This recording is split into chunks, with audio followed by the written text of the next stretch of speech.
Hey everybody, I'm Keith from Every Time I Die. There's pubic hair everywhere. This is disgusting.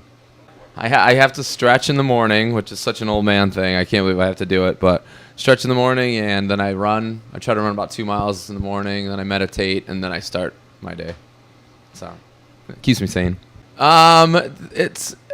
People are super nice, and they're definitely when you find them when they're drunk, they're a lot more honest. Like, oh, I watched you guys at this venue this year, and it's cool to be on tour with you. But I think the coolest thing is actually we share a bus with the band Terror, and Scott Vogel, the singer of that band, has been one of my hardcore idols for a very long time. So to have him be their first Warped Tour and ask me advice is kind of cool. Full circle.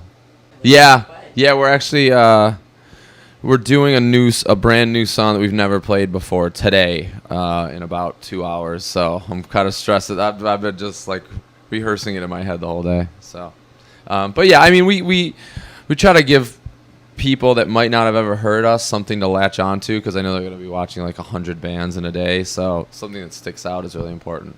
El Dorado is the name of the song off the new record. We're playing it for the first time today, right here, Jones Beach, Warped Tour 2014. I feel like it's I feel like it'll kind of click. I mean, I know that when to write lyrics to it, I have to listen to it 1,000 to 2,000 times. By the end of the writing process, that's pretty much par for the course as far as how often I've heard it. So it's there is a part of it that's ingrained in some weird distant part of my brain that I think it'll just turn on when it comes time. So I don't like to overthink it. But I am overthinking it. I don't like to, but I have to. I think staying current, and it's. I know it's hard, and you're gonna meet a lot of resistance because a lot of people are gonna say, "Well, that's not punk rock." Can I swear? Am I allowed to swear? You're gonna bleep me out? Oh, okay. It's not. That's not punk rock, or it's not what it used to be. But it actually is, in a sense, punk rock because it's exactly what people wouldn't expect to hear or to find on Warped Tour. You get Attila playing the same stage as Terror, and you get Breathe Carolina playing the same stage as Parkway Drive. It's just this. It's staying relevant and it's staying controversial, and I think that's the key to Warped Tour. I think the fact that there's a lot of bands on the same level and there's not really one major headliner. Headliners sort of rotate every night on every stage. The playing field is fairly even here. You don't get at 9 o'clock everything shuts down in order for everybody to watch this one band. You get 3 bands playing at the same time that could draw their own, fill up a club on their own. So it's a very level playing field. It's good. Oh, who knows? We're always in touch. We're always trying to write music, but it's hectic scheduling. Every Time I Die's got a record out. Fall Out Boy decided to be on top of the world again, and Anthrax is writing records, and now Rob's in Volbeat, so that's another schedule we have to figure out. So. Writing.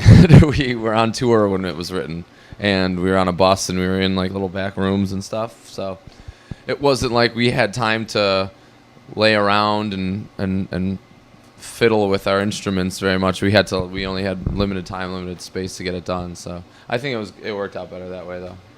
There's a song on the record called Exometrium, which is a completely different order than you hear. I mean, the parts are there, but it was in a completely different order. So that went through a lot of transmutations where I had to write and rewrite. But that's the job that Kurt Ballou does as a producer, is get you to rewrite.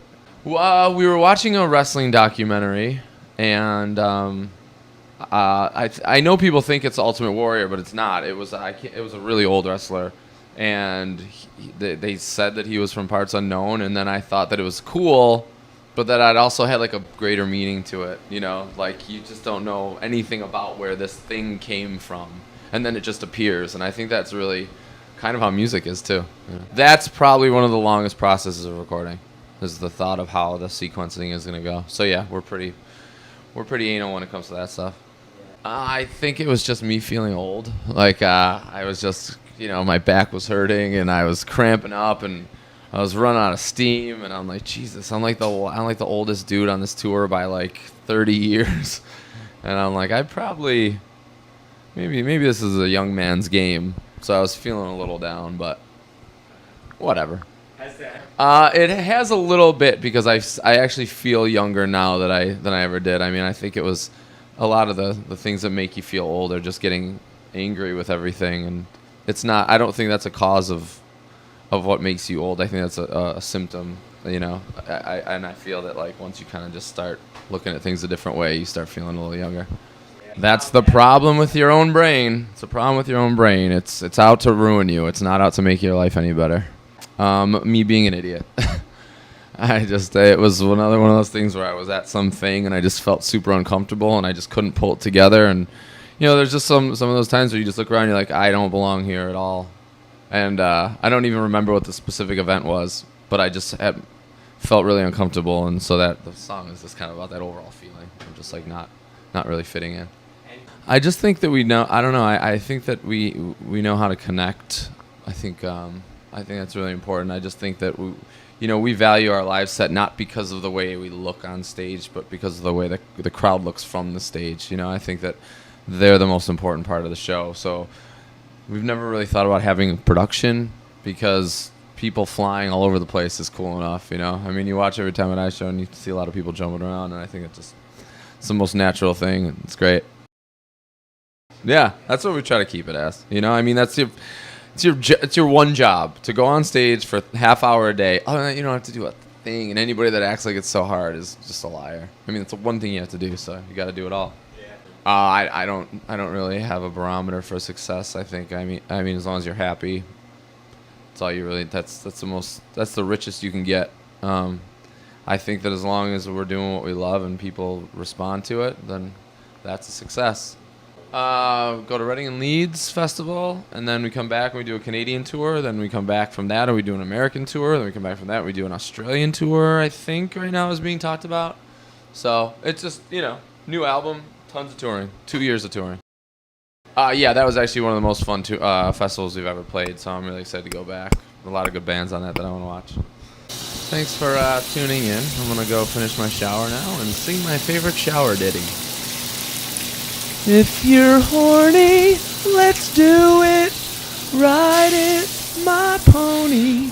My saddle's waiting, so come and jump on it.